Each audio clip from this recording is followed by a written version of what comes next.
All right, guys. Thank you for joining me. Appreciate it as always. So, let's get to it.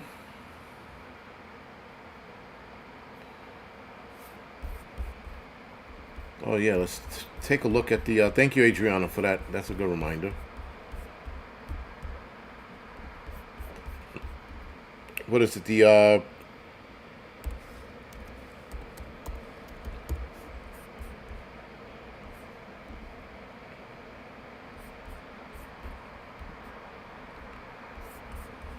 Let's see what Political has. Trump seems to be. Actually, not seems to be. Trump is ahead. Yeah, Trump is. Obviously, Trump is going to win. I don't understand how people think Nikki Haley has a chance against him. But as of right now, Trump's in the lead with 393 delegate points. Right? Is that how I'm saying? Am I saying that right? The threshold is 1215. All right, all right, all right. All right, WTC, Flown Grown, Filling the Dog, Joe, Bush Pig, thank you for 5x5, Patty, PNW Prepper, Chair K, Tia, thank you for 5x5, Water Tiger, Silvergram, thank you for 5x5, Sojourner, Adam, K-Man, thank you for 5x5, Crow, Lisa, SF, Tia, thank you for 5x5. So, no, conquest. I said that. And elections can't fix this country. Trump cannot fix this country. There is no possible way, either, no matter who wins, no matter who promises to fix us, they cannot fix us. And Trump cannot fix us in 4 years. That's out. That's not going to happen, right? He could put, like I said before, he could put us on a path, but he cannot fix this country. Country's toast. So, guys, the question of tonight in the live stream is, how bad is this election going to get? Right? That's the bigger question. Because we are seeing cyber attacks, or outages, if you will, everywhere. It's popping up all over the place. Trump wins 11 Super Tuesday primaries so far. So, how bad is it going to get? Are we going to see like epic level meltdowns, which I'm hoping we do? I mean, man, if Trump wins, first of all, I'm going to the inauguration. That's one. And not because he's getting inaugurated, because I'm going to be hanging out in the outskirts looking at the idiots cry, scream, carry on, and act like morons over this guy winning. It should be interesting. This should be an interesting event to watch. But are we going to see complete and utter chaos, or are we going to see business as usual? That is the big thing. Now, again, with the outages we're seeing, who knows? We could very well see chaos ensuing and taking over the country, especially with the amount of migrants we have coming in. We have so many people coming into this country, it's unreal. We have criminals, we have gang members, we have all kinds of shit from South and Central America coming here. We might see a lot of those same group of people from Haiti coming here as well.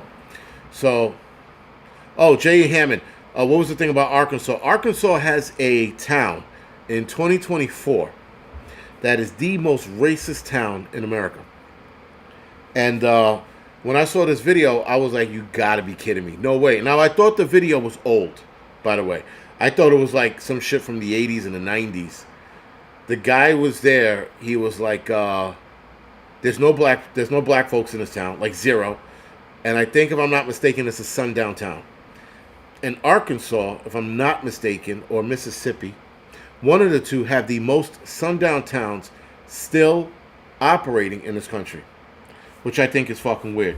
So, if and when a hurricane or tornado rips through one of those places, apparently I can't go and help.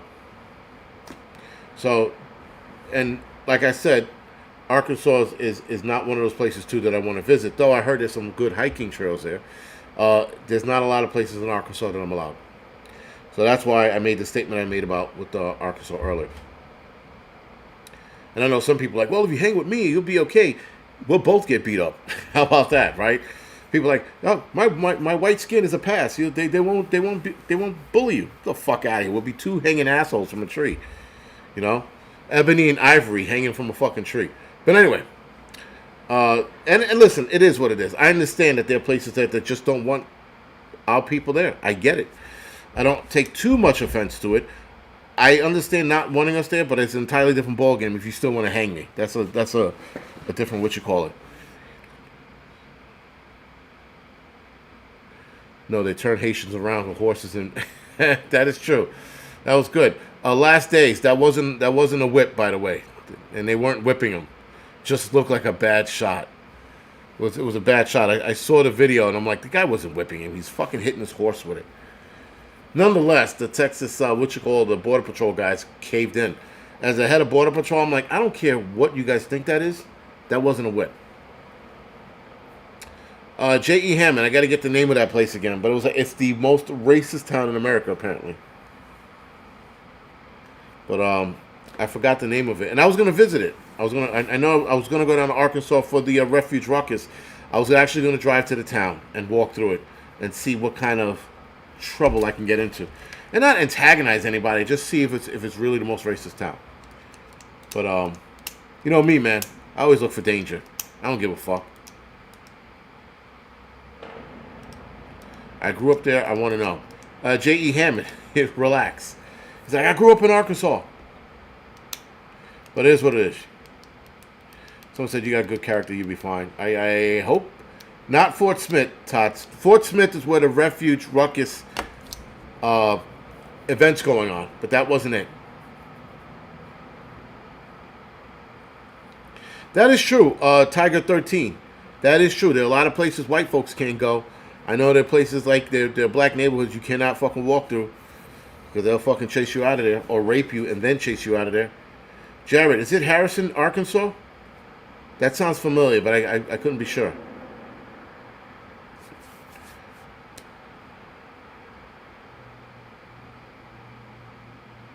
Yeah, listen, man. I don't stop anywhere from letting me go there.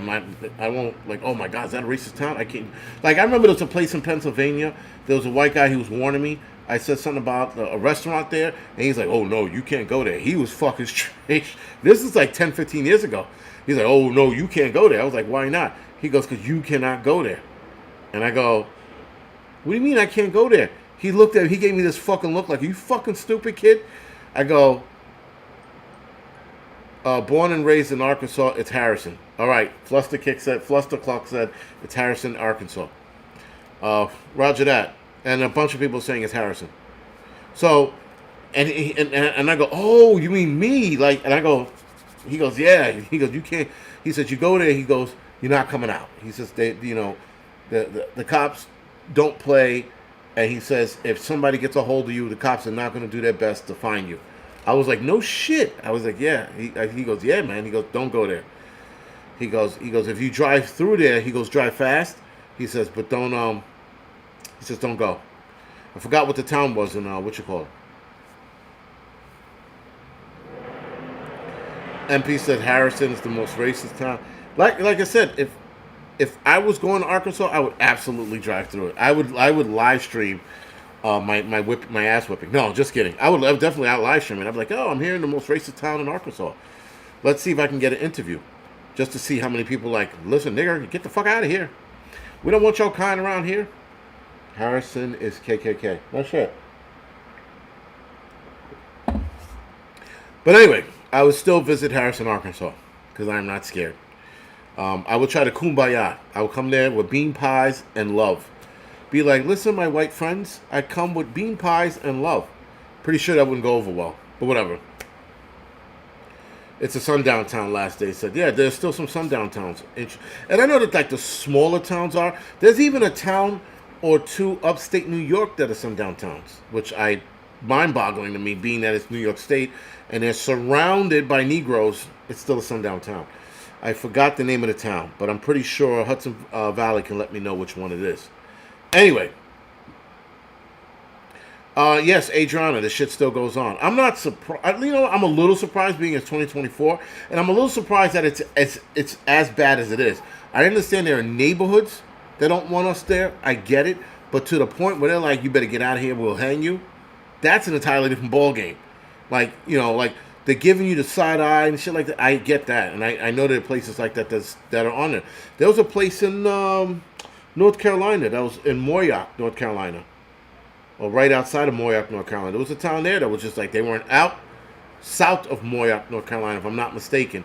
They were fucking pretty, like, giving me the side eye kind of shit. And I was like, oh boy. How many fucking, white kids am I going to have to fucking fight today? They left me alone, but everybody stared. They didn't say a fucking word. But Harrison, Arkansas, they'll let you know. They'll let you know, your kind can't be here, boy.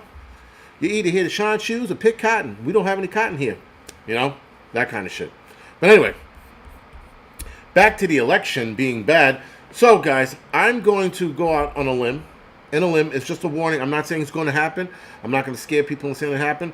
But we're definitely going to see an increase in cyber attacks or outages. We're definitely going to see an increase in that. And Wallingford CT. I got to check that out. And we're definitely going to see an increase in that. So we should just be ready. We should just be ready for whatever fucking happens. I'm not going to sit there and be like it's not going to happen. But we're seeing an increase in outages and cyber attacks happen. We need to be ready. How bad is it going to get as far as civil unrest? That remains to be seen. I don't think it's going to get too well out of hand. I think we're going to see people protesting, crying, and carrying on. But I don't think it's going to get to the level of civil war. I really don't. Now, if Trump gets assassinated, that's an entirely different ballgame. That's a new level of shit that I'm not willing to unpack. But we're going to unpack it here. If something happens to Trump, it's going to be on.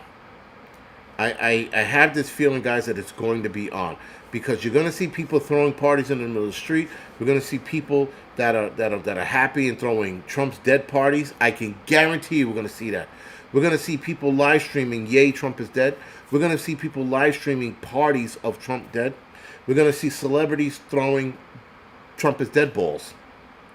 And, and having a Trump doll hanging for something. And that's going to spark the biggest division this country's ever seen. That's probably going to lead to a lot of fights. They're going to be celebrities who are not going to want to work with one another. We're going to see the movie industry take a huge hit, which I know a lot of you are going to be proud of. We're going to see people fighting in the streets. You're going to see somebody wear a Trump 2024 shirt, and some liberal's going to try to do something. I need a Trump 2024 shirt, by the way. I need one. I need one so I can dare somebody to step to me and say some shit to me. Or try to rip this shirt off my body. Please do. And listen, like I said, I'm not a big fan of Trump, but I am all for instigating that kind of shit. Because how dare somebody tell you or anyone you can't wear a Trump 2024 shirt or a Biden 2024 shirt. You want to wear a Biden, I love Biden shirt, by all means. Wear it. Rock it. You want to wear a Kamala Harris t-shirt. Wear it. Rock it. But when you tell me I can't wear a Trump 2024 shirt, we got a fucking problem. We got a big-ass problem. Because you're now, by force, trying to take my hat, rip my shirt off, like a guy, when Trump was running, some guy tried to rip another guy's shirt off, and he had a Triumph shirt on. Not a Trump, but a Triumph. Now, Triumph is a motorcycle company, for those of you that don't know. It's an old motorcycle company. I think, if I'm not mistaken, that was built here in the United States. I think they sold out to China years ago. But anyway, the guy had a Triumph shirt on, and with that, somebody tried to rip it off of him. They get into a fist fight. The guy who tried to rip the shirt off won, lost. He got a beating, got arrested, and then looked stupid once the guy was like, "It's Triumph, you idiot, the motorcycle company." So there you go. I dare somebody come up to me and try to rip my shirt off. After I bench press them and break them over my back, then they're going to receive the beating of their life. But yeah, how dare you tell somebody what they can and can't wear? You can wear whatever the fuck you want, man. But touching somebody because they're wearing something you don't like, that's bad news, man. And I could see that happening this year. I could absolutely see that happening this year. Absolutely. Fluster Clark said, I used to have a Triumph. Triumph is English? Sorry. It's English, not American. But they, if I'm not mistaken, they did sell out to the Chinese, right? I'm pretty sure I read that somewhere a couple years ago. Triumph was a great Canadian rock group. Yeah, but imagine trying to rip somebody's shirt off because you thought you read Trump when in fact you read Triumph. Oh, talk about fucking reading is fundamental, huh? That's bad. Anyway, so all I can say, guys, is for the next few months, just be ready. Shit is getting out of control. It's getting out of hand. We're watching all kinds of shit unfold all over the world. We got the constant threat of a nuclear, whatever the fuck, bomb, missile being lobbed at us. We got outages and cyber attacks happening tenfold. We got migrants coming over here, raping, killing, and stealing, carjacking, you name it. We got migrants who are stripping and whoring and passing their vaginas around, and also passing their vagina around forcefully, right, with the sex trafficking. We got sex trafficking taking hold now. We got a whole new bag of problems headed our way. Not to mention whatever new pandemic they decide to release because of the election. So, the bag of tricks is getting bigger. Things are going to get out of hand. We are going to have to navigate this very, very carefully. There are too many problems popping up all at the same time. Something is going to happen. You can't have all of these things happen at once and something big not happen. The economy right now is just hanging on. I don't want to say by a thin thread. I don't want to say it's doing good, but it's hanging on. If the economy collapses amidst all of this, the United States is toast. We are done. We're going to start entering the chaotic stage, but we won't be at the chaotic point like Haiti's in for years down the line. Because fortunately, guys, things will still stand. Things will still hold on, but we will see a decline in a lot of things over a long period of time. Especially when they start going after our pensions. Then you're really going to see shit take off. That's going to be bad news once they start going after the pension. And people have talked about that for decades here in the city, or rather the country, but here in New York, a lot of pension guys, or pension gurus I like to call them, these are guys that are excellent with pensions and know the ins and outs of a pension. They state that that can absolutely happen. We could definitely see our pensions disappearing. Now, I have a buddy who lives in Texas. He's another guy. He's another pension guru. He retired a few years back. He states that he could definitely see us losing our pensions if this city continues to give money to migrants that are not putting money back into the system, right? So if you keep giving our money away with no returns, right, no money coming back in, where do you think that's going to lead us? Now, a lot of our pension, not a lot, but all of our pension, we put into our pension. The city matches it at a percentage. But nonetheless, if the city stops matching it at a percentage, which is fine, we still put money into this pension and make money off of that interest. That's how the pensions works for a lot of us. So if they take our money or take our pension and put it towards somewhere else that we don't want it to, like the migrants, the city's going to have to deal with a lot of angry city workers. The mayor is going to have to answer to a lot of, I'm being nice when I'm saying this shit. When I mean answer, I'm talking about answer. I'm talking about pipes, blowtorch, and pliers. Kind of shit. But yeah, that's where we're headed. That's where it could go. Not saying that it will. Sorry, that it could go there. But yes, and universal income is coming as well. Thank you, William. Thank you for that. The universal income is definitely headed towards this way. I just don't know at what capacity or where. I can see them trying to institute that here in New York City, but we shall wait and see. Anyway, guys, with that, I'm going to go off the air. I will see you guys maybe tomorrow. If not, I will definitely see you Thursday night for the doubleheader. Other than that, guys, thank you for watching. Thank you for dealing with my bullshit. And I will see you guys either tomorrow or Thursday. Thank you.